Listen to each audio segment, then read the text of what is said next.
নানান ধরনের বাসনা পোষণ করেন।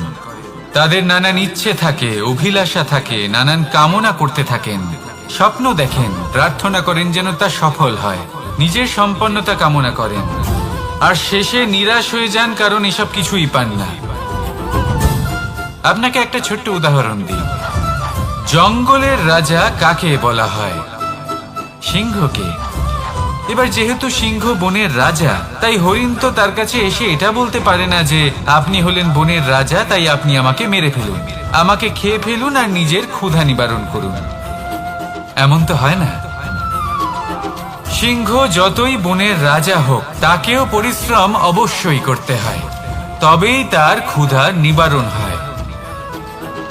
সেইভাবেই আপনার সমস্ত স্বপ্ন, আপনার সমস্ত ইচ্ছে, আপনার সমস্ত অভিলাষা, সমস্ত আকাঙ্ক্ষা পূরণ হবেই, অবশ্যই হবে, পরিশ্রমের দ্বারা। শুধু ভাবলেই হবে না। তাহলে আপনিও জীবনে পরিশ্রম করুন, নিজের সমস্ত স্বপ্ন পূরণ করুন, আর আমার সাথে ভালোবেসে বলুন, রাধা রাধা। আপনি কি কখনো কোনো উঁচু পর্বতের শিখরে পৌঁছতে পেরেছেন? যদি পৌঁছে থাকেন বা যদি আপনি কোনো উঁচু পর্বতের শিখরে যান, তাহলে ভালো করে দেখবেন, আপনি যত উঁচুতে অগ্রসর হতে থাকবেন, আস্তে আস্তে সমস্ত বনস্পতি বিলুপ্ত হতে থাকে। তারপরে সমস্ত গাছপালা, পশু পাখি সব বিলুপ্ত হতে থাকে। শেষ পর্যন্ত সেই শিখরে থেকে যায় শুধুমাত্র শান্তি, নীরবতা। আমাদের মানুষের সাথেও এটাই হয়। মানুষ যখন আত্মবিকাশের পথে অগ্রসর হতে থাকে এবং নিজের জীবনের শিখরে পৌঁছতে চায়, তখন তার একা থাকা অত্যন্ত প্রয়োজনীয় হয়। আর তাকে তখন ত্যাগ করতে হয় নিজের সুখ স্বাচ্ছন্দ্য, নিজের সম্পত্তি, নিজের সমৃদ্ধি, নিজের সৌন্দর্য। দেখুন, জীবনের শিখরে পৌঁছনো একেবারেই সহজ কাজ নয়। এ হলো অত্যন্ত দুর্গম এক পথ। কিন্তু যদি আপনি সেখানে পৌঁছতে চান, তাহলে আপনাকে ত্যাগের প্রবৃত্তি জাগিয়ে তুলতে হবে।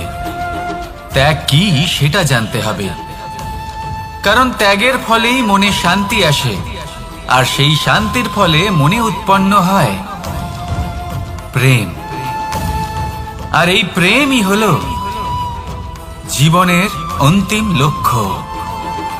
তাহলে আসুন আমার সাথে ভালোবেসে বলুন, রাধা রাধা।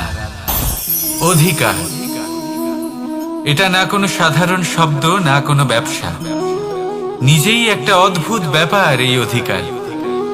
স্বয়ং ঈশ্বর মানুষকে জীবন বাঁচার অধিকার দিয়েছেন। কিন্তু যখন কোনো নারীর অধিকারের প্রশ্ন আসে, তখন সেই অধিকারের সাথে কর্তব্য জুড়ে যায়।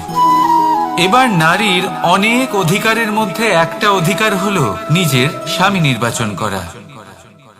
নির্বাচন করা কে হবে তার অর্ধাঙ্গ, এমন একজন ব্যক্তি নির্বাচন করা যিনি নিজের সাথে, নিজের স্ত্রীর সাথে, সমগ্র পরিবারের সাথে এই সমগ্র সমাজের পরিস্থিতিকে উন্নত করতে পারেন। তাহলে ভাবুন, নিজের জন্য স্বামী বেছে নেওয়া কত বড় অধিকার, আর যোগ্য স্বামী বাছা তার থেকেও বড় কর্তব্য। তাই নারীর অধিকারের সাথে যখন কর্তব্য শব্দ জুড়ে যায়, অধিকার নামক শব্দের মাহাত্ম্য আরো বেড়ে যায়। আপনিও নিজের জীবনে নিজের অধিকারের সাথে কর্তব্যকে জুড়ে দেখুন।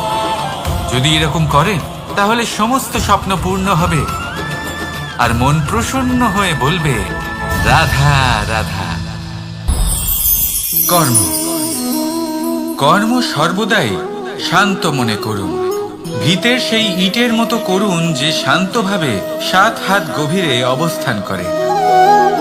সবার চোখ যায় শিখরের সেই পতাকার দিকে, কিন্তু শিখরে থাকা সেই পতাকা প্রতীক হলো ভিতের মধ্যে থাকা সেই ইটের শক্তির, যে শান্ত মনে নিজের কাজ করে গেছে। তাই এইভাবেই নিজের কর্ম করুন শান্ত মনে, সন্তোষ ভাব নিয়ে। কলরব যা করার তা আপনার সাফল্যকে করতে দিন, কারণ যখন সাফল্যের এই জয় জয়কার চারিদিকে ছড়িয়ে পড়ে, তখন কর্মের এই মৌনতা আরো শক্তিশালী হয়ে ওঠে। তাহলে আসুন আমার সাথে ভালোবেসে বলুন, রাধা রাধা। পরীক্ষা, এমন একটা শব্দ যেটা শুনে সংসারের বেশিরভাগ মানুষই ভয়ভীত হয়ে পড়েন। কারণটা কি? অসফলতার ভয়। পরীক্ষা এই শব্দের যদি আমি অন্য দিকটা দেখাই, তার তাৎপর্য এই নয় যে আপনার দুর্বলতা সবার সামনে তুলে ধরবে। এটা তো হলো সেই যুক্তি যা আপনার বল, সাহস, শক্তিগুলি সবার সম্মুখে তুলে ধরবে। আগে হ্যাঁ, এটাই হলো সেই যুক্তি। আপনি নিজেই কখনো দেখবেন পরীক্ষার সময় আপনার অন্তরের অনেক গুণ বাইরে বেরিয়ে আসে। এমন কোনো শক্তির উদ্ভব হয় যার বিষয়ে আপনি নিজেও জানতেন না, ঠিক কিনা? তাই এই পরীক্ষাকে কখনো ভয় পাবেন না। বিশ্বাসের সাথে নির্ভীক হয়ে এটার সম্মুখীন হন। দিনের শেষে এই পরীক্ষা শুধুই আপনাকে উজ্জ্বল করবে, আপনাকে আরো শ্রেষ্ঠ করে তুলবে। তাহলে আসুন আমার সাথে ভালোবেসে বলুন, রাধা রাধা। জলে জলকেলি করতে কে না ভালোবাসেন? আমাদের মধ্যে প্রত্যেক মানুষ চান কোথাও একটা সরোবরে, কোনো নদীতে, জলের মাঝে জলক্রীড়া করে আনন্দ উপভোগ করতে, তাই তো? এবার বলুন, আমাদের মধ্যে এমন কে কে আছেন যারা সাগরের ঢেউয়ের মধ্যে এক পাড় থেকে অন্য পাড়ে সাঁতার কেটে যাবার সাহস রাখেন? কে আছেন এমন? এবার এই কাজ তো হলো অত্যন্ত কঠিন। আমরা পার পছন্দ করি, জলকেলি করতে ভালোবাসি, কিন্তু পাড়ের কাছে, সমুদ্রের ঢেউয়ে নয়।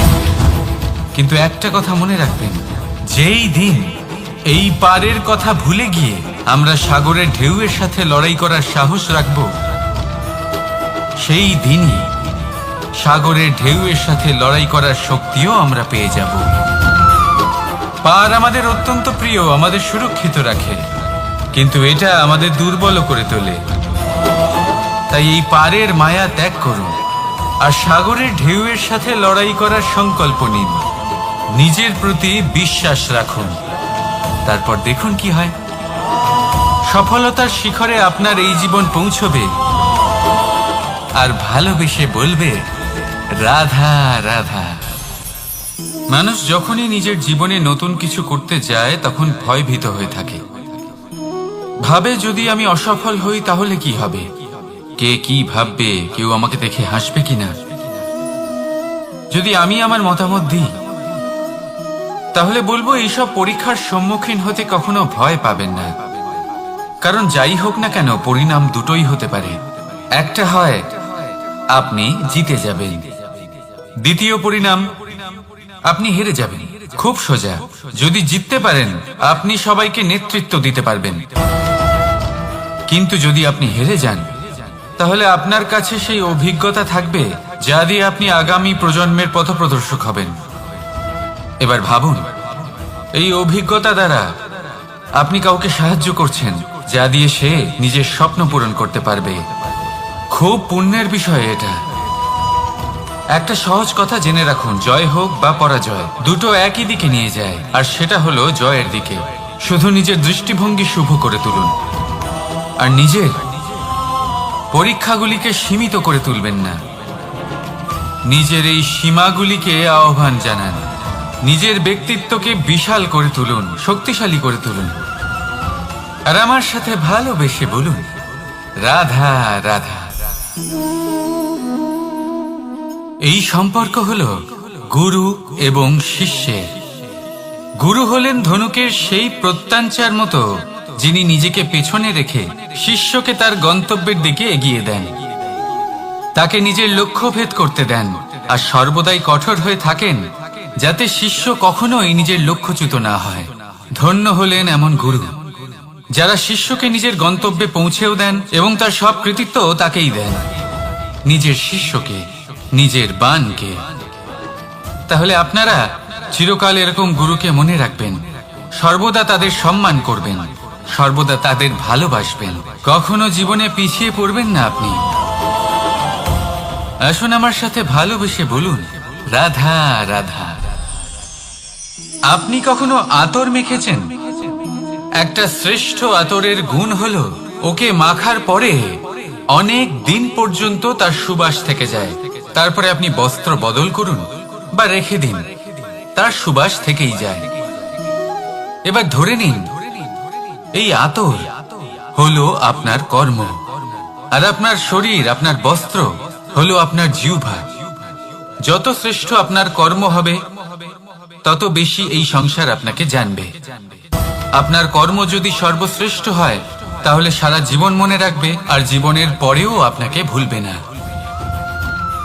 এই কর্ম ধর্ম ভেবে পালন করবেন, কারণ এই চিন্তা ভাবনাই সত্য হয়ে সামনে আসে। সেই জন্য ভাবনাকে পুষ্ট করুন, যুক্তিবোধ শ্রেষ্ঠ করে তুলুন। সবকিছু নিজে থেকেই হয়ে যাবে, পথ আপনা থেকেই সামনে চলে আসবে, কর্ম নিজে থেকেই হতে থাকবে।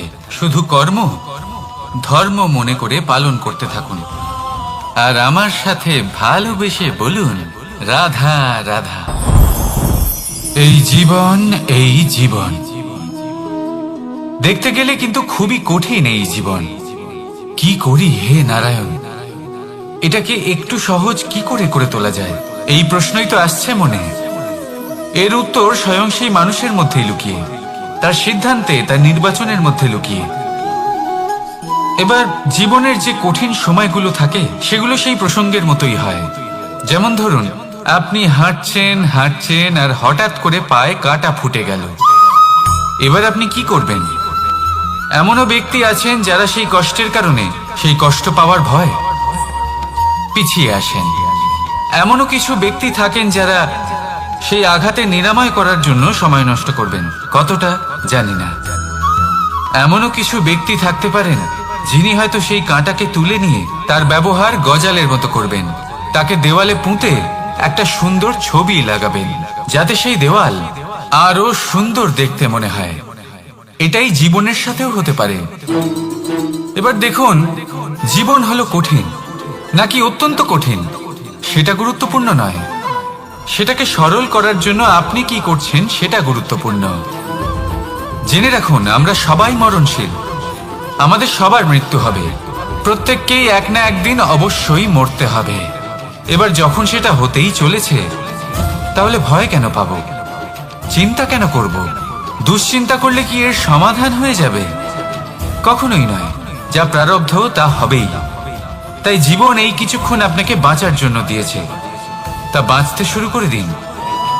জীবনে যা পরিস্থিতি আসুক তা ধন্যাত্মক দৃষ্টিভঙ্গি দিয়ে দেখা শুরু করুন। এটা যদি আপনি শিখে নিতে পারেন তাহলে আপনার এই জীবন সুখ ও প্রসন্নতা দ্বারা ভরে উঠবে। আর এই প্রসন্নতাই আপনি বলবেন, রাধা রাধা। বৃষ্টির জল যখন মেঘের দ্বারা টিপ টিপ করে ঝরে পড়ে তখন কি ভালো লাগে, তাই না? শুধু যে এই আবহাওয়া ভালো করে তুলে তাই নয়, এই মাটিতে সমাহিত হয়ে একটা অত্যন্ত সুন্দর গন্ধ উৎপন্ন করে। এই লতা পাতা, এই বৃক্ষ এদের জীবন দান করে, এদের পুষ্ট করে তোলে, আর তার সাথে অনেক জীবের কল্যাণ করে। কিন্তু ভাবুন, যখন বজ্রপাত হয় তখন কি হয়? এই সমস্ত জলের ফোঁটা অনিয়ন্ত্রিত হয়ে যায়, একটা ভয়ানক বন্যার রূপ নিয়ে নেয়, যা শুধুমাত্র মহাবিনাশ করে। এর সারমর্ম কি? এর সারমর্ম হলো কর্ম করুন, কিন্তু তার নিয়ন্ত্রণ রেখে। যদি আপনি নিয়ন্ত্রণে না থাকেন তাহলে আপনিও জীবনরূপী এই বর্ষার পরিবর্তে ভয়ানক বন্যার রূপ ধারণ করবেন। এবার বিকাশ ঘটাবেন নাকি বিনাশ, সিদ্ধান্ত হলো আপনার। যদি বিকাশ ঘটাতে চান তাহলে নিজের কর্মের সাথে সাথে নিজের মনকেও নিয়ন্ত্রণ করতে শিখুন। এই মনকে সংযত করুন, একে নিয়ন্ত্রণে রাখুন, নিজের কর্মকে নিয়ন্ত্রণে রাখুন, ভারসাম্য বজায় রাখুন, আর আমার সাথে ভালোবেসে বলুন, রাধা রাধা। কখনো ঘোড়া আর তার ঘোড়সওয়ারিকে দেখেছেন? ঘোড়ার ডান এবং বাম দিকে যেন একটা পর্দা লাগানো থাকে। তার কারণ কি? যাতে ঘোড়া অন্য কোনো দিকে দেখতে না পায়, শুধুমাত্র সামনে দেখে আর সেই দিকেই এগোতে থাকে। বলতে গেলে এটা খুব সাধারণ ব্যাপার, কিন্তু এর পেছনে খুব বড় এক বিজ্ঞান লুকিয়ে রয়েছে। আপনি যদি জীবনে নিজের লক্ষ্যে পৌঁছতে চান, তাহলে আপনাকে এদিক ওদিক তাকানো বন্ধ করতে হবে। শুধু সামনে নিজের লক্ষ্যের দিকে তাকিয়ে থাকতে হবে। তখনই জীবনে সাফল্য লাভ করবেন। ঘোড়া তো শুধুমাত্র এক পশু, তার উপরে লাগাম পরাতে হয়, চোখের ডান এবং বাম দিকে পর্দা পরিয়ে দেওয়া হয়। আপনি হলেন মানুষ, আপনাকে লাগাম কে পরাবে? কেউ না। এটা আপনাকে নিজেকেই করতে হবে।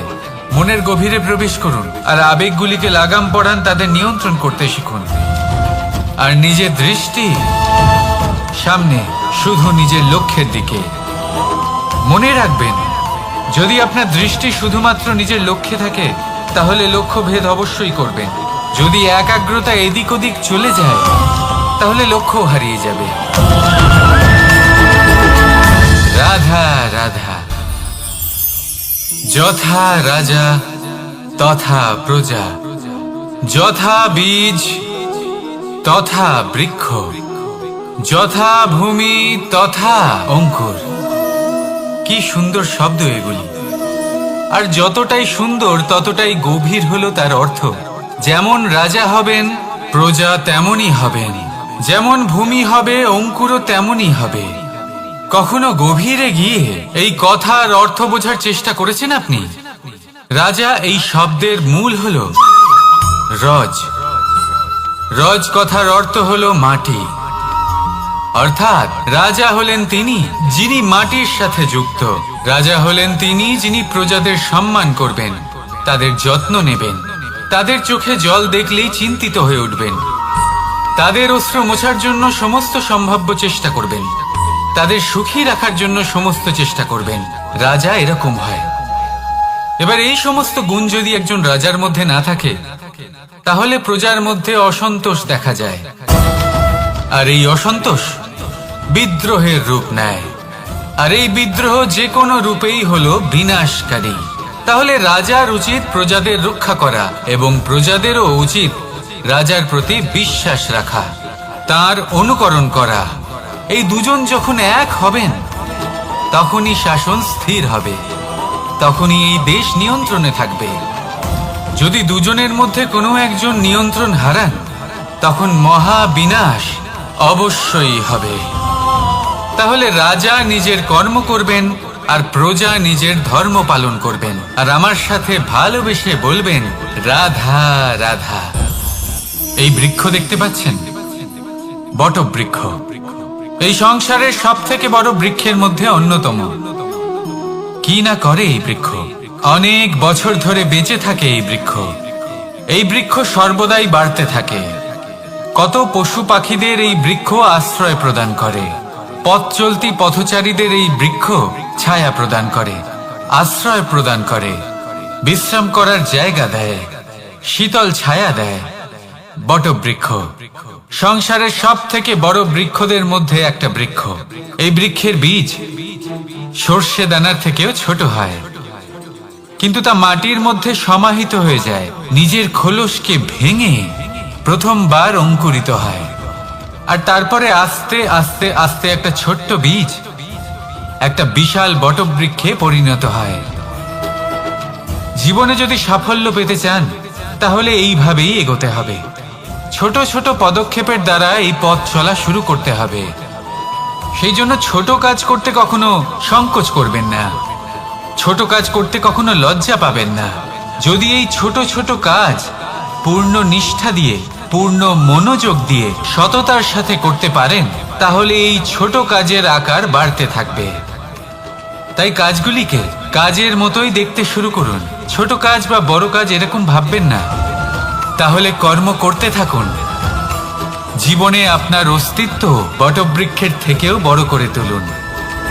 তাহলে আসুন আর আমার সাথে ভালোবেসে বলুন রাধা রাধা।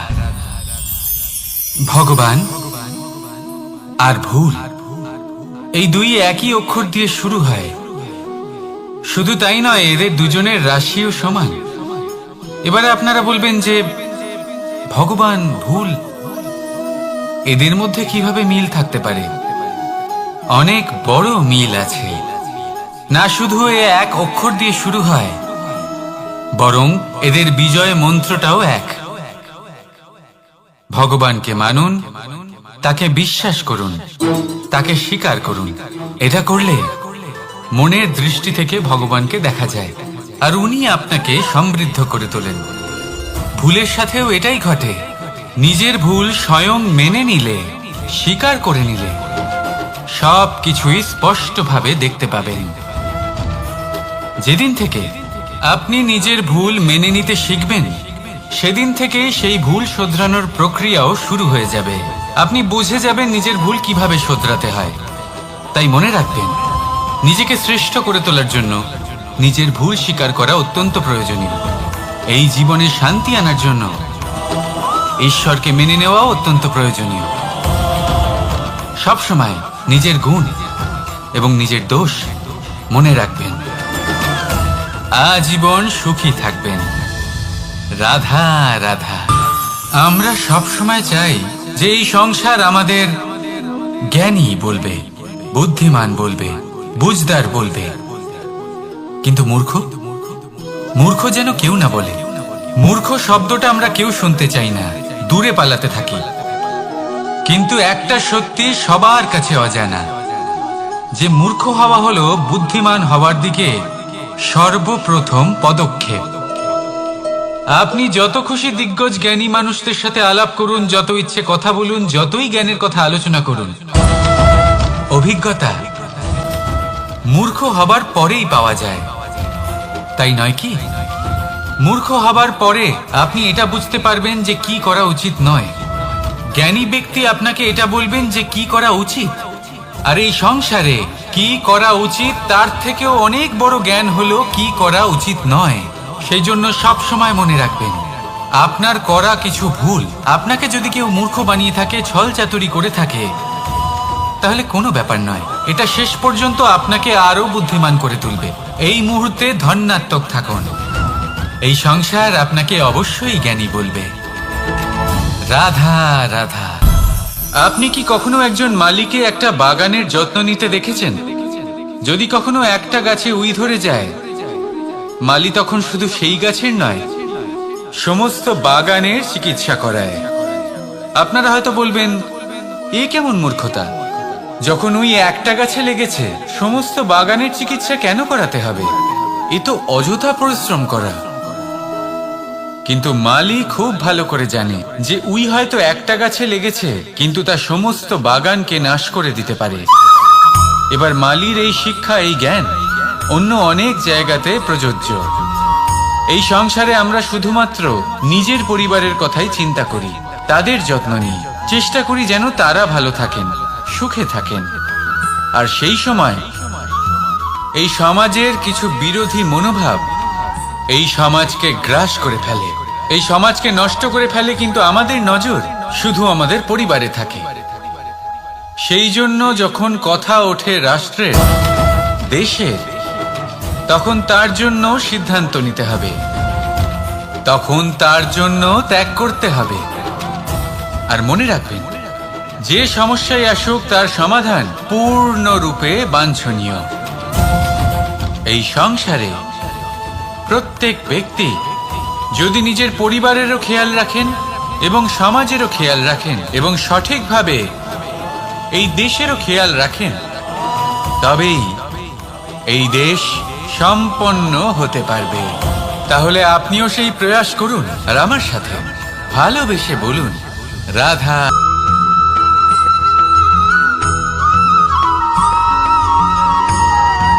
কর্ম এবং ফল। মানুষের স্বভাব হলো এটাই যে তিনি নিজের প্রত্যেক পরিশ্রমের প্রতিফল প্রার্থনা করেন।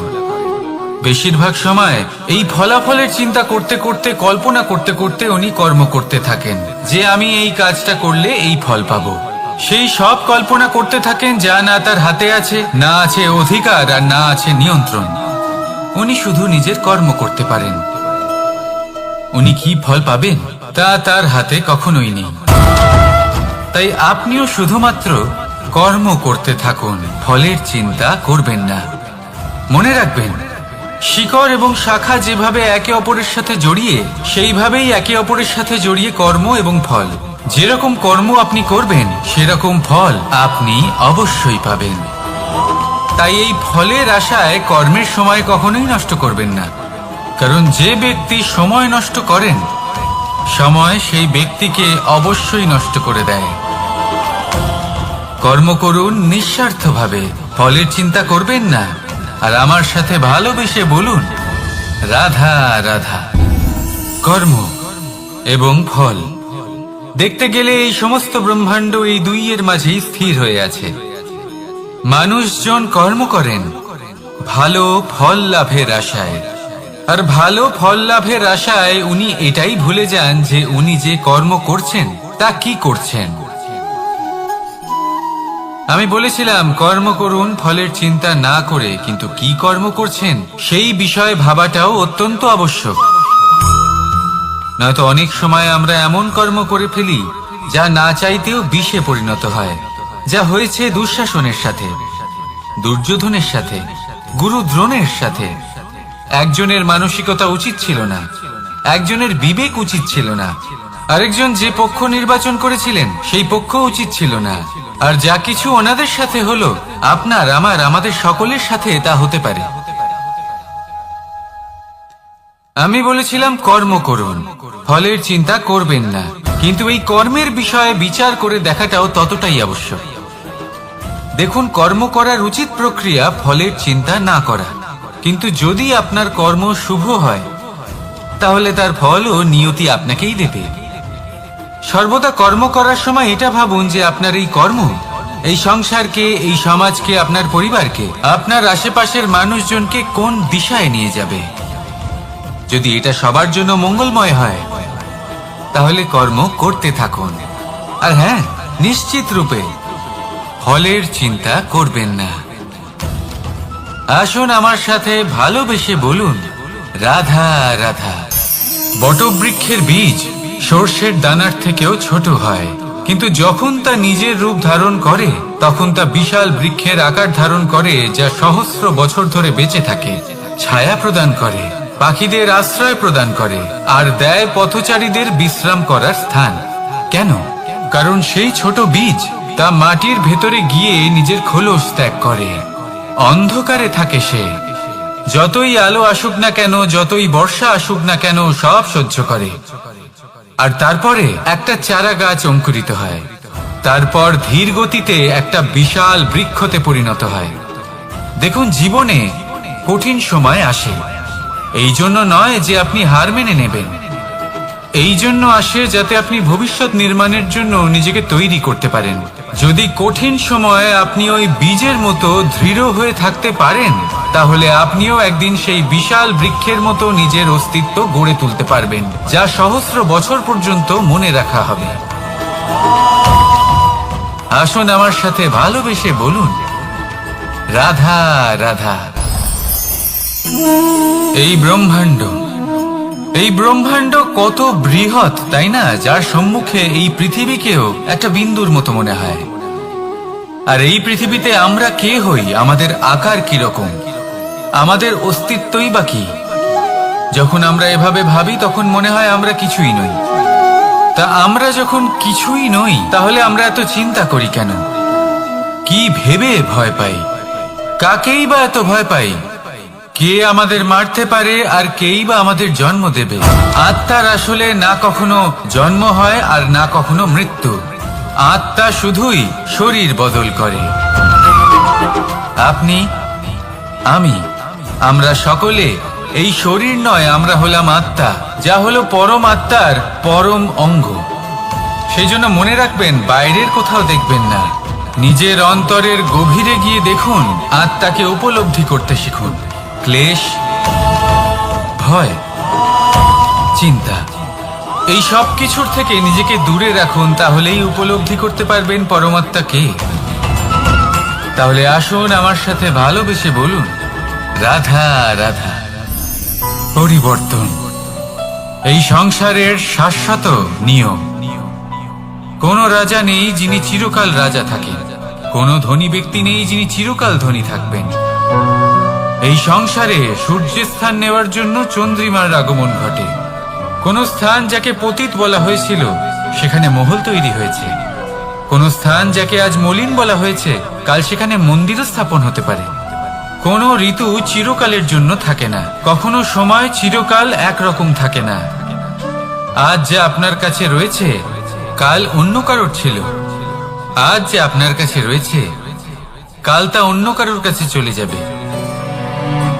আপনার সাথে কিছু থাকলে তা হলো আপনার কর্ম, কিন্তু সেই কর্মের পরিণামও আপনার নয়। আপনি শুধু কর্ম করুন, বাকি সবকিছুই পরিবর্তনশীল।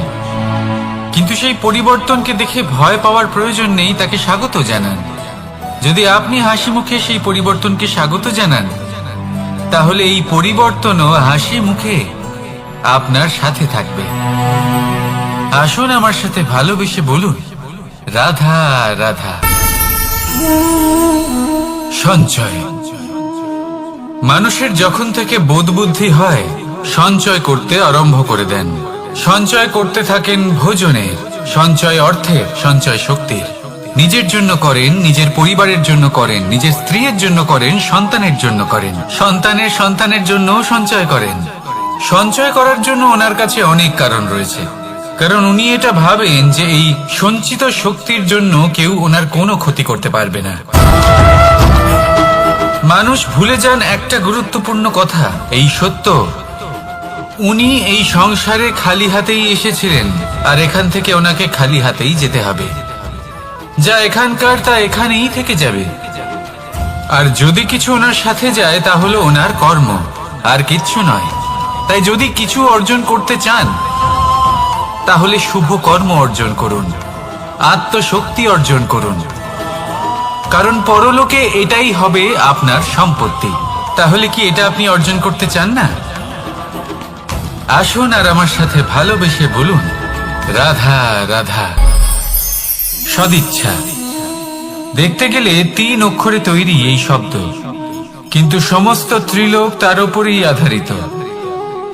আপনি এই সংসারে এসেছেন, তখন অবশ্যই শ্বাস নেবেন, কিন্তু তার বদলে আপনাকে কিছু তো দিতেই হবে।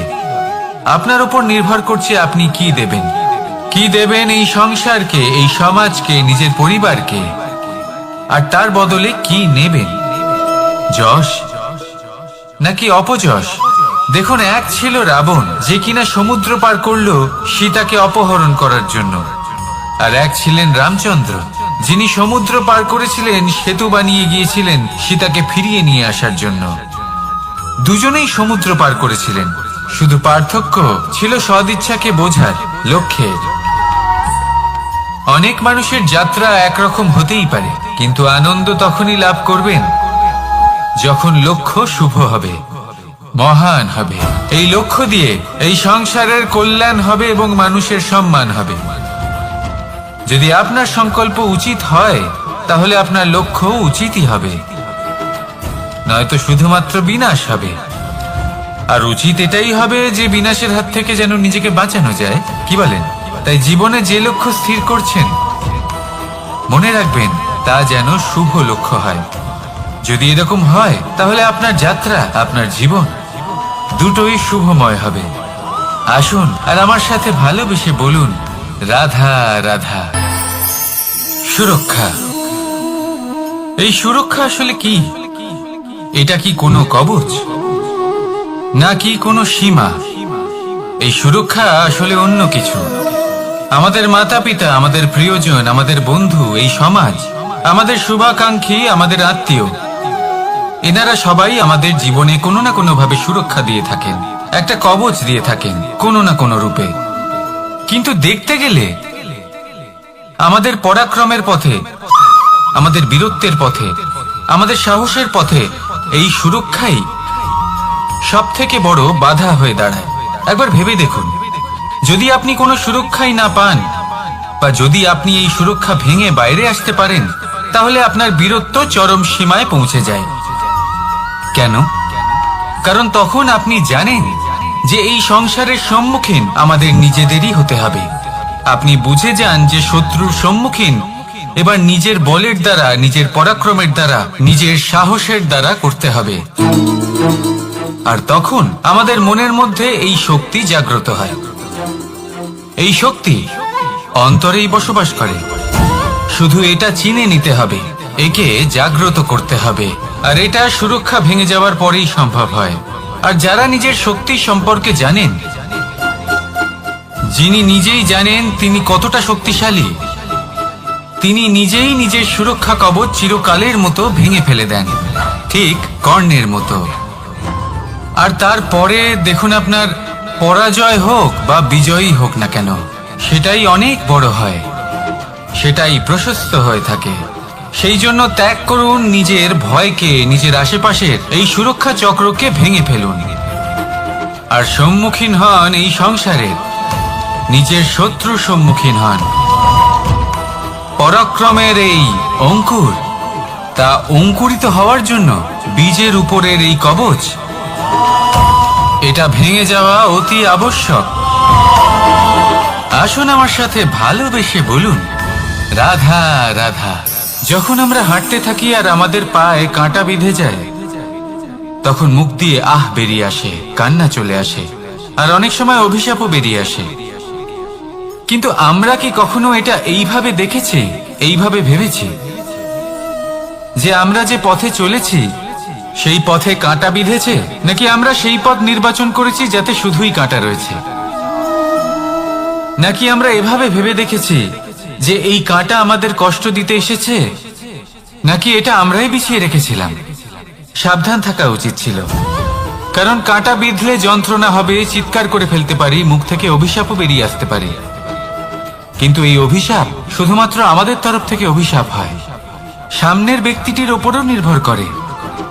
এবার সেই ব্যক্তি যদি এমন হয় যে ফুল আর কাঁটা এই দুই সমানভাবে গ্রহণ করতে পারে, তার কাছে অভিশাপও বরদানে পরিণত হয়।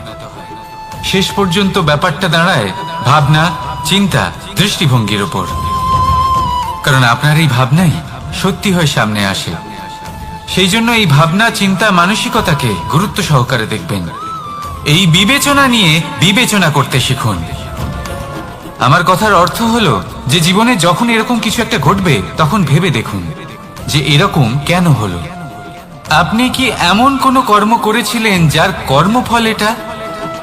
এমন কোনো কাজ যা অনুচিত ছিল, অসত্য ছিল, যা অভদ্রতার কারণ ছিল? ভেবে দেখা প্রয়োজন।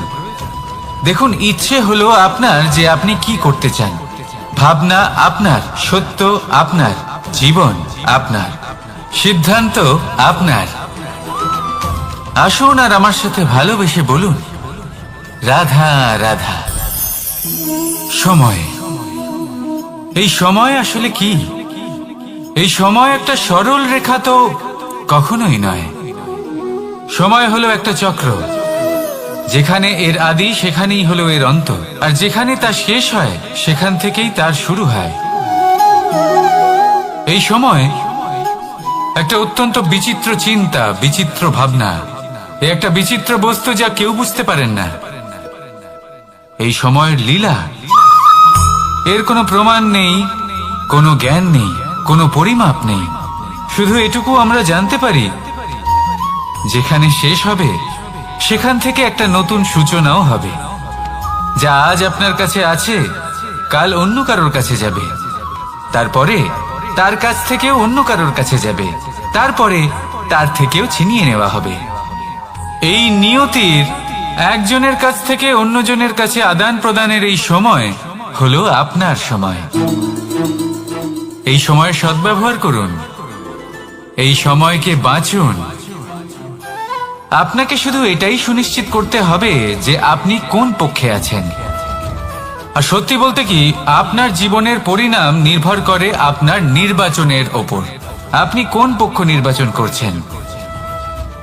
তাহলে মনে রাখবেন, জীবনে সেই পক্ষই নির্বাচন করবেন যা চয়ন করার পরে আপনি সুখ অনুভব করবেন, আপনি সন্তোষ লাভ করবেন, প্রসন্নতা লাভ করবেন। আর আমি এটাই সুনিশ্চিত করব যে এই পক্ষ যেন শান্তির পক্ষ হয়, এই পক্ষই যেন প্রেমের পক্ষ হয়। তাহলে চিন্তা করবেন না, আর আসুন আমার সাথে ভালোবেসে বলুন, রাধা রাধা। দৃষ্টি আর দৃষ্টিভঙ্গি, এই সমগ্র লীলা হলো এই দুইয়ের। বিচিত্র হতে পারে, কিন্তু এটাই সত্যি। এবার আপনাকে একটা উদাহরণ দিয়ে বোঝাই। অনেক সময় আপনি কোনো ব্যক্তিকে এটা বলতে শুনবেন যে আমি আমার নিজের উপরে গর্ব করি, আমি নিজেকে নিয়ে গর্ব করি, আমি খুব ভালোভাবে আমার মা বাবার সেবা করি, ওনাদের আমি সবসময় সুখী রাখি, ওনাদের আমি একটা বাড়ি দিয়েছি, সকল সুখ সুবিধা দিয়েছি, ওনাদের জীবনে প্রত্যেক জিনিস দিয়েছি আর দেব যা তাদের প্রয়োজন। এবার আমাকে বলুন যে আপনি কে হন? আপনি হলেন সেই বীজ যা আপনার মাতা পিতা রোপণ করেছেন। আপনার মা বাবাই আপনাকে এই সংসারে জন্ম দিয়েছেন। এবার এইসব কথার কি তাৎপর্য? এই হলো সেই ব্যক্তির দৃষ্টিভঙ্গি। এবার দেখা যাক এই প্রকৃতি আমাদের কি শেখায়।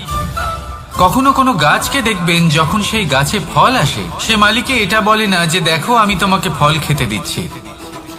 সেই বৃক্ষ এটা বলে না যে দেখো আমি তোমায় আহার করতে দিচ্ছি, কারণ ও জানে যে এটা হলো সেই মালির পরিশ্রম, এটা হলো তারই কর্মের ফল আর এটা তারই পাওয়া উচিত। সে বলে যে তোমার জিনিস তোমাকেই অর্পণ করলাম, এ আমার জিনিস নয়। ও জানে সেই মালির গুরুত্ব আসলে কি, এটা হলো তার দৃষ্টিভঙ্গি। সেই জন্য আপনি জীবনে কোন ব্যক্তির মধ্যে, কোন পশু পাখির মধ্যে, কোন প্রাণীর মধ্যে, কোন পরিস্থিতিতে, কোন আবেগের মুহূর্তে কি দেখতে পাচ্ছেন, সেটা আপনার দৃষ্টিভঙ্গির উপরে নির্ভর করছে। তাই নিজের মনে ধনাত্মক ভাব জাগ্রত করুন, শুভ চিন্তা নিয়ে আসুন। এই ভাবনাই সত্য হয়ে সামনে আসবে। এই দৃষ্টিভঙ্গি এমন হয়ে যাবে যে আপনার জীবনে সবকিছুই শুভ হবে। তাহলে আসুন আর আমার সাথে ভালোবেসে বলুন, রাধা রাধা। প্রতিশোধ অথবা কাউকে দুঃখ দেওয়ার ভাবনা, যদি এটা আপনার মনে থাকে তাহলে আপনি নিজের মনেই যন্ত্রণার একটা বিশাল বৃক্ষ রোপণ করছেন, এটা মনে রাখবেন। কারণ কাউকে দুঃখ দেবার এই ভাবনা, এটা হলো সেই বীজ যা আপনার মনেই পতিত হবে, আপনার মনেই অঙ্কুরিত হবে, আর আপনার মনেই একটা বিশাল বৃক্ষরূপে বেড়ে উঠবে। জীবন আপনার, কর্ম আপনার, কাউকে দুঃখ দেবার ভাবনা আপনার ছিল, এই বৃক্ষ হলো আপনার, তাই এর ফলও আপনিই পাবেন, যা গ্রহণও আপনাকেই করতে হবে। মনে রাখবেন, যে মানুষ এটা ভাবে যে আমি ওকে দুঃখ দেব, ওকে কষ্ট দিতে চাই আমি, সেই মানুষই দুঃখ আর কষ্ট পেয়ে থাকে। যদি সেই জায়গায় আপনি এটা ভাবেন যে আমি কাউকে সুখী করে তুলতে চাই, কাউকে সুখ প্রদান করতে চাই, তাহলে তারও বীজ আপনার মনেই রোপণ হবে, বৃক্ষে পরিণত হবে, যার ফলও আপনিই পাবেন। এখানে বিষয়টা হলো শুধু মানসিকতার চিন্তা, যা সত্য হয়ে আপনার সামনে আসে। তাহলে এই মানসিকতা শুভ করুন, সবার জন্য মঙ্গল কামনা করুন। অন্যের মনে আপনার জন্য ভালো চিন্তা থাকুক বা না থাকুক, আপনি সবার জন্য শুভ চিন্তা করে কর্ম করতে থাকুন, তাহলে আপনার সাথেও ভালোই হবে। তাহলে আসুন আর আমার সাথে ভালোবেসে বলুন, রাধা রাধা। সুখ আর অভিজ্ঞতা, এই দুই জীবনে একসাথে কখনোই আসে না।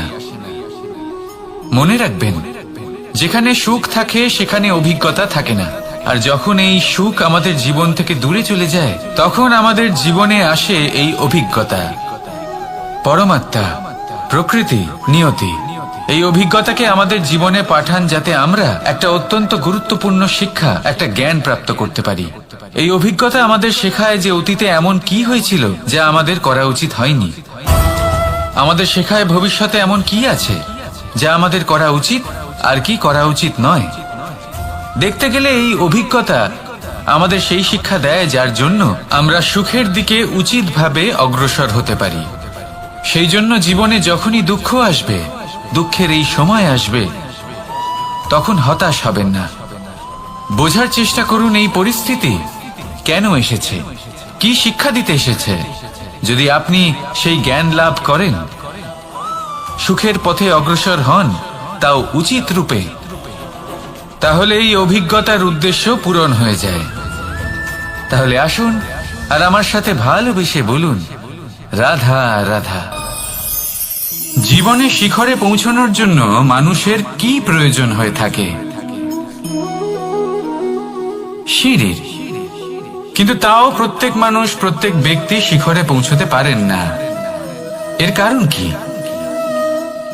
কারণ একটা হতে পারে যে মানুষ কল্পনা করতে থাকেন কিন্তু সিঁড়ি খুঁজে পান না। কিছু মানুষ খুঁজে নেন কিন্তু তা পেয়ে এতটাই প্রসন্ন হয়ে যান যে তারপর আর কোনো কর্মই করেন না। খুব সোজা ব্যাপার। অনেক মানুষ সিঁড়ি খুঁজে পান না, আর যদি পেয়েও যান তাও যতক্ষণ না তাতে চড়ছেন সেই শিখরে পৌঁছবেন কি করে? যতক্ষণ না আপনি পরিশ্রম করছেন, যতক্ষণ না সেই সিঁড়িতে আপনি চড়ছেন, যতক্ষণ না ক্লান্ত হচ্ছেন, আপনার পায়ে হাঁটুতে ব্যথা না হচ্ছে, ততক্ষণ এই শিখরে পৌঁছানোর সৌভাগ্য লাভ করতে পারবেন না। তাহলে কল্পনার সাথে কর্ম করুন, পরিকল্পনার সাথে পরিশ্রম করুন, সব কিছু পাবেন। আসুন আমার সাথে ভালোবেসে বলুন, রাধা রাধা। সমস্যা, কঠিন সময়, সংকট, বিপদ কার জীবনে নেই? প্রত্যেকের জীবনে আছে। কিন্তু আমাকে একটা কথা বলুন, যদি নৌকায় ঢেউকে ভয় পেতে শুরু করে তাহলে সাগর পার করবে কে? কখনো কোনো ছোট্ট পিঁপড়েকে দেখেছেন যে আকারে হয়তো ছোট হতে পারে কিন্তু বড় শিক্ষা দিয়ে যায়? কিন্তু আমরা শিখি না। এবার দেখুন একটা পিঁপড়েকে যে ভোজনের খোঁজে বাইরে বের হয়, একটা ছোট্ট দানা তুলে নেয়। ছোট দানা তোলে কারণ তার থেকে বেশি সে তুলতেই পারবে না। সে দানা নিয়ে চলতে শুরু করে, কোনো দেওয়ালে উঠে পড়ে, আবার পড়েও যায়। সেই দানা দূরে কোথাও একটা পড়ে যায়, তা আবার খোঁজে, তুলে নেয়, আবার চলতে থাকে। পড়ে যায় আবার ওঠে, পড়ে যায় আবার ওঠে। সেই দানাটা রেখে দেয়, আবার বেরিয়ে পড়ে ভোজনের খোঁজে। পরিশ্রম করতে থাকে কিন্তু হার মানে না। এই শিক্ষাই তো আমাদের প্রাপ্ত করতে হবে। নিরন্তর পরিশ্রম আর নির্ভীক হয়ে কর্ম করে যেতে হবে। এটাই হলো সাফল্যের মাধ্যম, এটাই হলো জয়ের মন্ত্র, অচ্যুত অজয় অস্ত্র। তাহলে আসুন আর আমার সাথে ভালোবেসে বলুন, রাধা রাধা। আমরা সকলে চাই আমাদের জীবনে সাফল্য আসুক। আমরা চাই যে এই সংসারে আমাদের খ্যাতি ছড়িয়ে পড়ুক। আমরা চাই যেন আমরা আলোচিত হই। কিন্তু শুধু চাইলেই কি যায় আসে? যদি এই সংসারে আলোচিত হতে হয় তাহলে পরিচিত হতে হবে পরিশ্রমের দ্বারা। যতক্ষণ না আপনারা পরিশ্রমের সাথে পরিচিত হবেন, সাফল্যের সাথে পরিচিত হবেন না। সংঘর্ষ করতে হবে প্রতিদিন, প্রতি বছর। জীবনের সব পরিস্থিতিতেই হয়তো নতুন নতুন বাধা আসবে, নতুন নতুন বিঘ্ন ঘটবে। কিন্তু এটা আবশ্যক নয় যে সমস্ত বিঘ্ন বিনাশের জন্য আসবে। কিছু বিঘ্ন আপনার পথ প্রশস্ত করার জন্য আসবে, আপনার পথ পরিষ্কার করার জন্য আসবে। যদি আপনাকে উদাহরণ দিই, যখন বন্যা আসে, বাড়ি ঘর ভেসে যায়, তখন আমরা হতাশ হয়ে পড়ি, আমরা দুঃখী হয়ে পড়ি। কিন্তু সেই বন্যাই আমাদের সেই ধরিত্রীকে এত উর্বর করে তোলে যে সেই উর্বর অংশ কাজে লাগিয়ে আমরা সেরকম আরো 10টা বাড়ি বানাতে পারি। তাহলে ধন্যাত্মক থাকুন আর যে কোনো সংঘর্ষের জন্য প্রস্তুত থাকুন। জীবনে অনেক দূর যেতে পারবেন। তাহলে আসুন আমার সাথে ভালোবেসে বলুন, রাধা রাধা। জীবনে কখনো কখনো আমরা সেই পরিস্থিতিতে ফেসে যাই যখন আমাদের মনে হয় যে আমাদের নতুন কিছু একটা করতে হবে, কিন্তু আমরা করতে পারি না। কারণ কোথাও না কোথাও আমরা রীতির দ্বারা আবদ্ধ, আর আমরা সেই রীতি ভাঙতে চাই না। কেবল একটাই প্রশ্ন আসে মনে, আশেপাশের মানুষ কি বলবে, আশেপাশের মানুষ কি ভাববে। আপনাকে একটা প্রশ্ন করি, কারা এই মানুষজন? আপনার জন্মের সময় এই মানুষজন কোথায় ছিলেন? যখন আপনি কোনো সমস্যায় পড়েন তখন এই মানুষজন কোথায় থাকেন? এগিয়ে এসে কি আপনাকে সাহায্য করেন, নাকি সেই সমস্যার সমাধান আপনি নিজেই করেন? এইসব মানুষজনের চিন্তা ত্যাগ করুন যদি আপনি জীবনে বাঁচতে চান। ভেবে দেখুন জীবনে কি কি শুভ আছে আর কি কি শুভ করতে পারেন। যদি তা স্রোতের বিপরীতে হয় তাহলে সংঘর্ষ করুন, কিন্তু এইসব মানুষজনের কথা ভাববেন না। ভেবে দেখুন জীবনে আপনি কি কি শুভ কাজ করতে পারেন।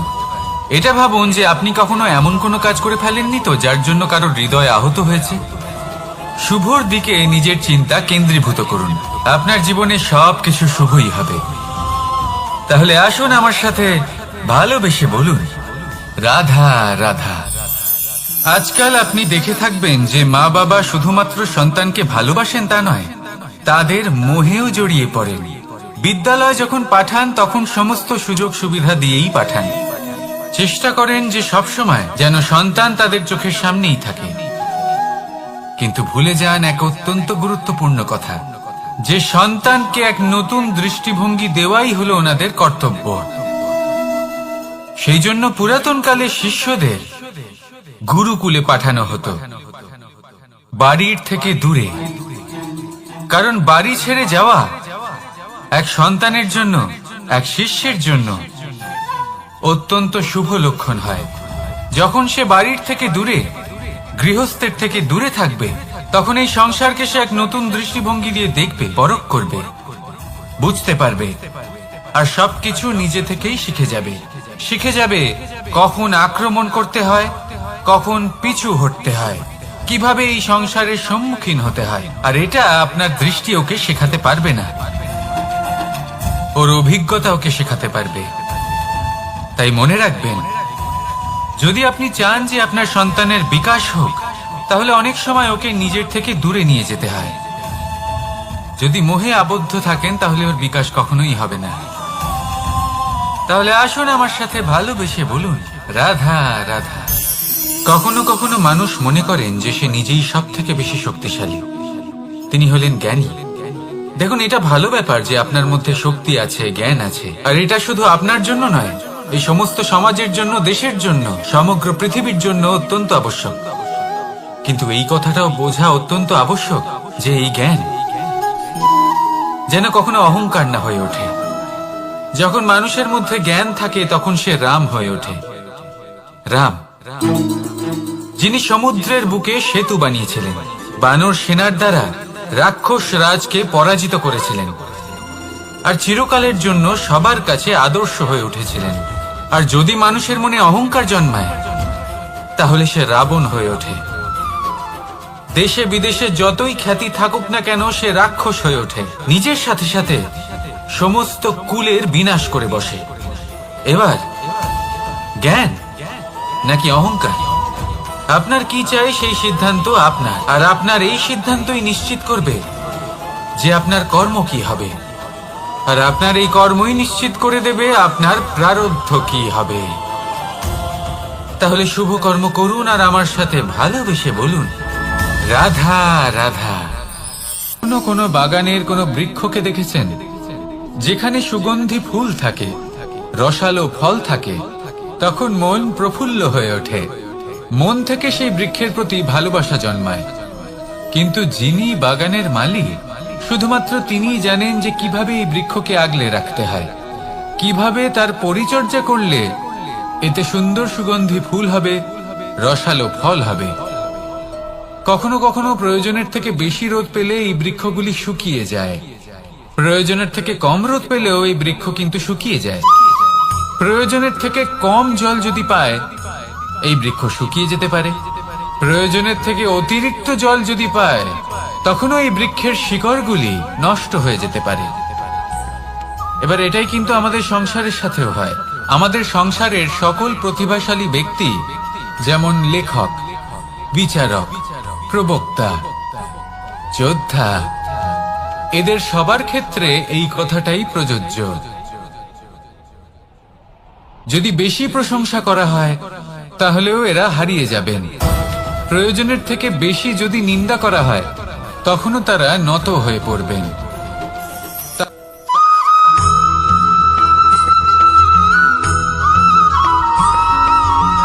পঞ্চতত্ত্বের মধ্যে দ্বিতীয় তত্ত্ব হল ধরণী, ভূমি, যাকে আমরা ধরণী মাতা বলি।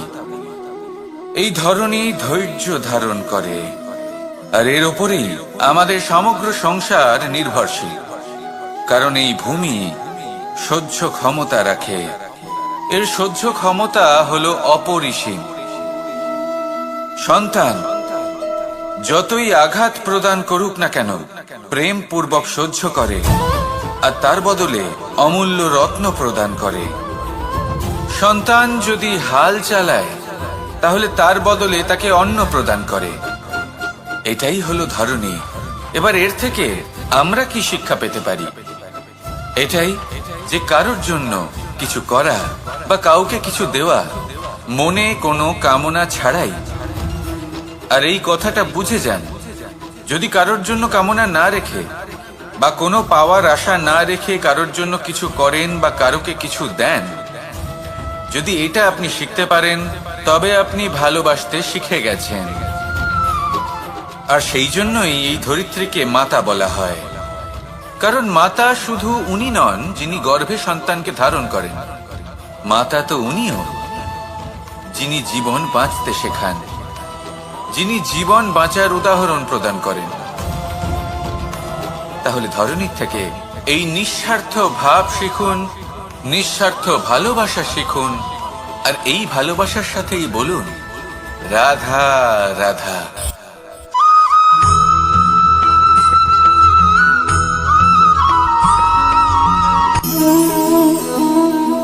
নিয়তি। রাধা আমাকে বলে, কৃষ্ণ, যদি তুমি জানো যে নিয়তিতে কি আছে, তাহলে তাকে বদলে দাও না কেন? মহাদেব আমাকে বলেন যে শ্রীকৃষ্ণ, যদি আপনি এটা জানেন যে সাম্বের নিয়তি এটাই, তাহলে আপনি তাকে বদলানোর চেষ্টা কেন করেন? কেন? কারণ আমি একজন পিতা, আর পিতার কর্তব্য এটাই, তিনি যেন সম্ভাব্য সব চেষ্টা করেন নিজের সন্তানের মঙ্গলের জন্য। নিয়তি আমি জানি, কিন্তু এটাও আমি জানি যে কর্মের থেকে বড় আর কোনো নিয়তি হতে পারে না। অভিজ্ঞতাও রয়েছে যে কর্মের হাতে নিয়তির এই চক্র বদলে যেতে পারে। তাই জীবনে যদি আপনার কখনো এমন মনে হয় যে এটা তো অসম্ভব, তখনও চেষ্টা করা কখনোই ছাড়বেন না। কে বলতে পারে আপনারই কর্মের কোনো এক বীজ হয়তো নিয়তির চাকায় আটকে গেল, আর নিয়তিকে নিজের পথ পাল্টাতে হলো, ঠিক কিনা? সেই জন্য নিয়তিকে ভাগ্য মেনে নিয়ে চুপ করে বসে থাকবেন না। নিজের নিয়তি স্বয়ং নিজের কর্মের দ্বারা নির্ধারিত করুন, কারণ আপনার এই কর্মের ওপরেই আপনার অধিকার রয়েছে। আর এই অধিকারকে নিয়তি অনেক সময় সম্মানও করে। তাহলে আসুন আর আমার সাথে ভালোবেসে বলুন রাধা রাধা।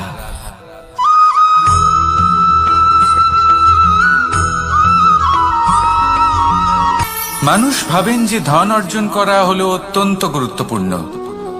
তিনি আজীবন ধন অর্জন করতে থাকেন, ধন অর্জন করার চেষ্টা করতে থাকেন। সে যাই হয়ে যাক না কেন, পরিশ্রম করতে থাকেন। স্বাস্থ্যের দিকে নজর দেন না, না উচিত সময় খাবার খান, না উচিত সময় ঘুমোতে যান, না পর্যাপ্ত সময় পর্যন্ত ঘুমন, কিছুই না। ধন অর্জন করতেই থাকেন, করতেই থাকেন।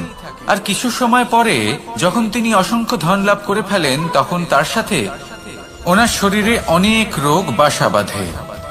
এইসব রোগের উপচার করতে করতে সেই সমস্ত ধন যা উনি অর্জন করেছেন তা তিনি ব্যয় করে ফেলেন। শেষ পর্যন্ত কি হয়? আমরা যেভাবে এসেছি ঠিক সেইভাবেই ফিরে যাই, ধন এখানেই থেকে যায়। দেখুন, একটা অত্যন্ত গুরুত্বপূর্ণ কথা রয়েছে যে আপনার বোঝা উচিত। এই যে ধন, তার ব্যবহার করুন জীবনকে আরো ভালো করে তোলার জন্য। ধনের সদ্ব্যবহার করা উচিত, এমন যেন না হয় এই ধন আপনাকে ভোগ করে ফেলে। এই জীবনকে নিশ্চিত রূপে আরো শ্রেষ্ঠ করে তুলুন। কিন্তু এই ধন অর্জন করার এই প্রক্রিয়াতে নিজের সারা জীবনকে নষ্ট করে ফেলবেন না। এই জীবন উপভোগ করতে শিখুন, আর আমার সাথে ভালোবেসে বলুন রাধা রাধা।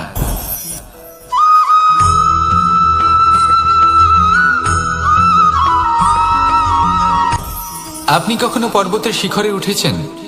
আপনি দেখতে পাবেন পর্বতের পদতলে প্রচুর সুন্দর ফুল রয়েছে, সবুজ বনানী রয়েছে। যত আপনি ওপরে উঠতে থাকবেন তত ফুল কমতে থাকবে, সবুজ বনানী কমতে থাকবে। আরো কিছুটা ওপরে উঠলে কাঁটা জাতীয় গাছ দেখতে পাবেন, শুকনো গাছ দেখতে পাবেন। আরো যদি ওপরে ওঠেন তাহলে পাষাণ দেখতে পাবেন। আরো ওপরে উঠলে হিমখণ্ড দেখতে পাবেন। এই যে পর্বত, তা মনুষ্য জীবনের সব থেকে উত্তম উদাহরণ। মানুষ যখন সাফল্যের শিখরে পৌঁছতে চান, মহানুভবতার শিখরে পৌঁছতে চান, পথে যত আস্তে আস্তে উপরে উঠতে থাকেন ততই ভৌতিক বস্তু তার থেকে বিচ্ছিন্ন হতে থাকে। যদি তিনি সেই ভৌতিক বস্তুগুলি ত্যাগ না করতে পারেন, তাহলে কখনোই সেই স্থানে পৌঁছতে পারবেন না। আর মানুষ যদি উচিত ত্যাগ করতে পারেন, পথে অগ্রসর হতে থাকেন, এগোতে থাকেন, তাহলে একদিন না একদিন তিনি মহানুভবতার, জ্ঞানের, সাফল্যের হিমের স্বাদ অবশ্যই লাভ করবেন। মনে রাখবেন, মানব জীবনের ত্যাগ হলো অত্যন্ত গুরুত্বপূর্ণ অংশ। আসুন আমার সাথে ভালোবেসে বলুন, রাধা রাধা।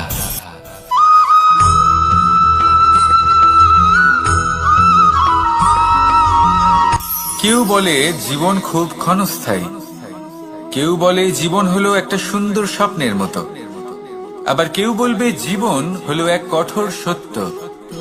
কিন্তু জীবন আসলে কি? জীবন হলো আপনারই প্রতিবিম্ব, একটা দর্পণ।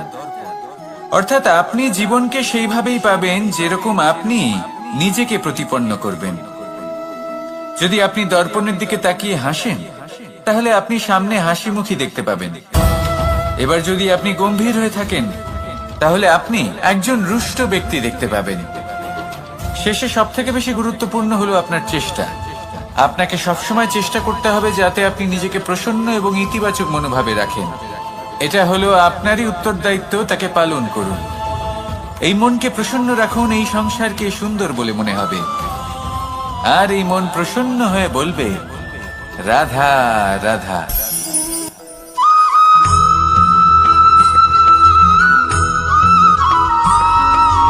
আমাদের শরীর প্রকৃতির সর্বশ্রেষ্ঠ রচনা। যে অঙ্গ প্রত্যঙ্গ আমরা লাভ করেছি, প্রত্যেকটির মধ্যে একটি নিজস্ব বার্তা রয়েছে। একটু ভেবে দেখুন, দুটি চোখ দিয়েছে দেখার জন্য, দুটি কান দিয়েছে শোনার জন্য, নাসিকাও আছে দুটি, দুটি হাত দিয়েছে দ্বিগুণ পরিশ্রম করার জন্য। কিন্তু জীব শুধুমাত্র একটি। তার উপরেও তীক্ষ্ণ বলিষ্ঠ দাঁত দিয়েছে তার রক্ষার জন্য। কখনো ভেবে দেখেছেন কেন?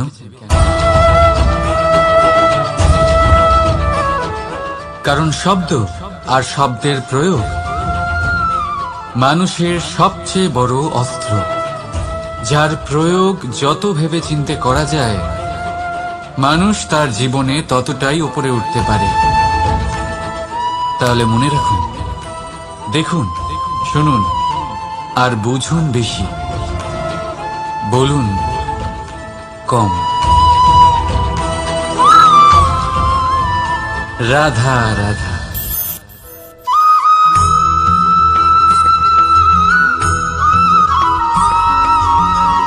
জীবন কিসের উপর নির্ভরশীল?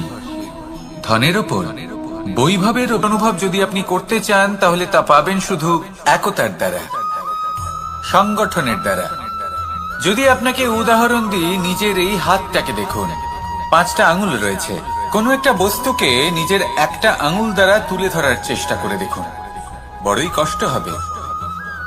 তখন আপনি বুঝতে পারবেন, যখন এই 5টি আঙুল একত্রিত হয়, তখন কোনো কাজ কতটা সহজ হতে পারে। এটাই হলো শক্তি, একতার। সব থেকে ভালো উদাহরণ যদি আপনাকে দিই, তাহলে বাঁশি।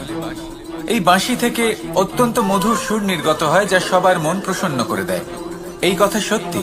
কিন্তু এই বাঁশি আমি একটা বা দুটো আঙুল দিয়ে বাজাতে পারবো না। আমাকে প্রত্যেকটা আঙুল ব্যবহার করতেই হবে, তবেই এর থেকে মধুর সুর নির্গত হবে, যা সকলকে প্রসন্ন করবে। ঠিক কিনা? ঠিক এইভাবেই যদি আপনি চান যে আপনার জীবনরূপী বাঁশি থেকেও মধুর সুর নির্গত হোক বা সবার মনকে প্রসন্ন করে তুলুক, তাহলে আপনাকেও জীবনে একতা নিয়ে আসতেই হবে। আপনি একাও কর্ম করতে পারেন, পথ চলতেও পারেন, সামনেও এগোতে পারেন, সাফল্যও লাভ করতে পারেন। কিন্তু যখন সকলে একসাথে এগোবেন, সেই পথে চলবেন, সেই কর্মই করবেন, তখন লক্ষ্যে অবশ্যই পৌঁছবেন, সাফল্য অবশ্যই লাভ করবেন। কিন্তু সেই সাফল্য এবং তার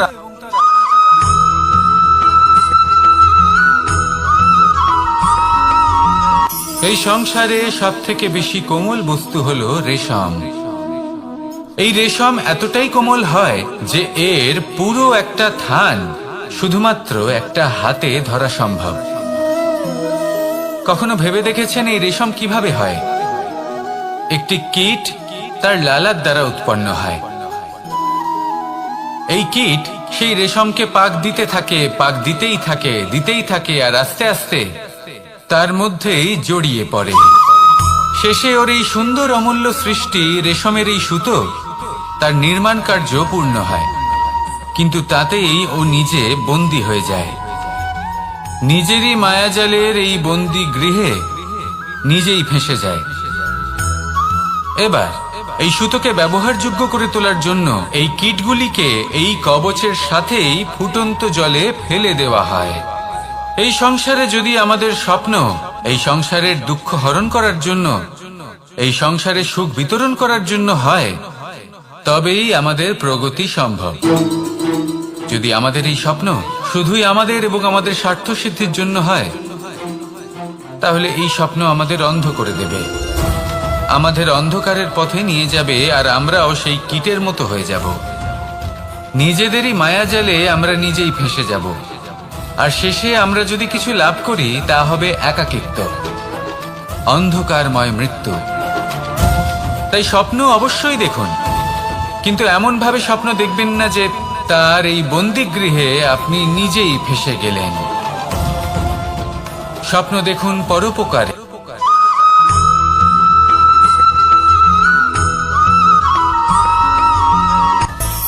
মানুষের মধ্যে একটা বিচিত্র প্রবৃত্তি থাকে, অন্য সকলের বিষয়ে, তাদের জীবনের বিষয়ে, তাদের ব্যক্তিত্বের বিষয়ে, তাদের ভবিষ্যতের বিষয়ে অনুমান করা। এটা হলো অনুচিত। কারোর অতীতকালকে দেখে লোকে ভবিষ্যৎ বলে দিতে পারেন, বর্তমানকে দেখে ভবিষ্যতের বিষয়ে অনুমান করে ফেলেন। উদাহরণ দিতে হলে বলবো, কোনো দাসকে দেখুন, ওকে দেখে লোকে বলে যে ওর ভবিষ্যৎ সেটাই হতে পারে, অনুমান করে ফেলেন। আর এই রাজাকে দেখুন, উনি তো কত সুখী হবেন, উনি তো জগতের সব থেকে অধিক সুখী মানুষ, কত সুখ সুবিধা আছে ওনার কাছে, ধারণা করে ফেলেন। তবে সত্য তো এটাই যে কারোর ব্যক্তিত্বের বিষয়ে, তাদের ভবিষ্যতের বিষয়ে আপনি পূর্ণ সত্য কখনোই বলতে পারবেন না, শুধু অনুমান করতে পারবেন। আর এই অনুমান করে সত্যি কোনো লাভ হয় না, কারণ এই কাল সেটা হলো অত্যন্ত শক্তিশালী। কালো থেকে কালোতর কয়লাকেও হিরেতে পরিণত করতে পারে, অনেক বড় বড় রাজাকেও বিদূষক বানিয়ে ফেলতে পারে এক মুহূর্তেই। তাহলে আপনি অনুমান করে কি লাভ? কি পেলেন অনুমান করে? সেই জন্য কারোর বিষয়ে কোনো অনুমান করবেন না, তার ভবিষ্যতের বিষয়ে অনুমান করতে যাবেন না, কারোর বিষয়ে কোনো ধারণা করে নেবেন না। কিছু করতে হলে ভালোবাসুন, সবার মধ্যে ভালোবাসা ছড়ান, সবার মধ্যে ধন্যাত্মক ভাব ছড়ান। এই মন প্রসন্ন হয়ে বলবে, রাধা রাধা।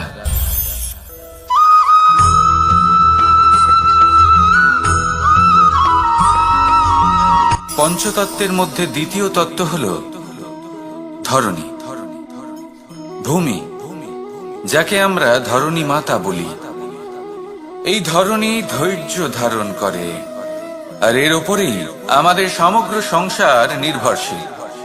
কারণ এই ভূমি সহ্য ক্ষমতা রাখে, এর সহ্য ক্ষমতা হলো অপরিসীম।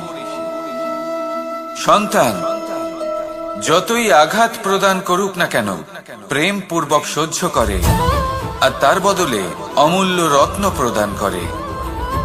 সন্তান যদি হাল চালায়, তাহলে তার বদলে তাকে অন্ন প্রদান করে। এটাই হলো ধরণী। এবার এর থেকে আমরা কি শিক্ষা পেতে পারি?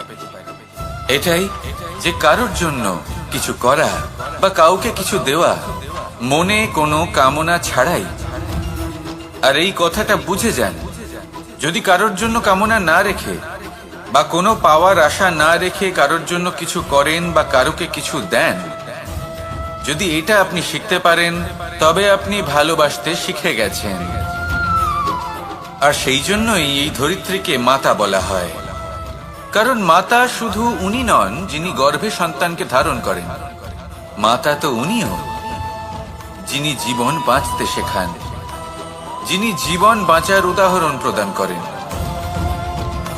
তাহলে ধরণীর থেকে এই নিঃস্বার্থ ভাব শিখুন, নিঃস্বার্থ ভালোবাসা শিখুন, আর এই ভালোবাসার সাথেই বলুন রাধা রাধা।